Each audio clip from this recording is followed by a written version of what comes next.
Once upon a time in a sunny meadow, a kind mother pig told her 3 lively little piglets, Percy, Pippa, and Peter, that it was time for them to build their own houses and make their way in the world. The 3 little pigs hugged their mother goodbye and set off down the road, their curly tails wiggling with excitement. They hadn't gone far when Percy, who loved to play, met a man with a cart full of straw. "Please, may I have some straw to build my house?" he squeaked. The man agreed, and Percy quickly built a cozy little house of straw. He danced around it, delighted with how fast he had finished. Soon after, Pippa met a man with a cart full of sticks. "Please, may I have some sticks for my house?" she politely asked. The man said yes, and Pippa carefully built a sturdy-looking house of wood.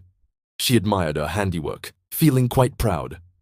Meanwhile, Peter, the thoughtful pig, continued alone. He met a man with a cart of strong bricks. "Please, may I have some bricks to build my house?" Peter asked. One morning, a big, hungry wolf came prowling by. He sniffed the air and grinned at Percy's straw house. Little pig, let me come in," he snarled.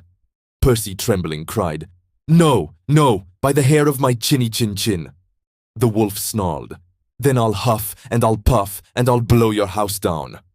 And he did. Percy squealed and ran as fast as his little legs could carry him to Pippa's house of sticks. "Help, Pippa! The big bad wolf blew down my house." The wolf soon arrived at Pippa's house. Little pigs, let me come in," he roared. The pigs cried, No, and he huffed and he puffed and he blew the stick house down. Percy and Pippa squealed in terror and ran as fast as their little trotters could carry them to Peter's strong house of bricks. The big bad wolf arrived, his eyes gleaming.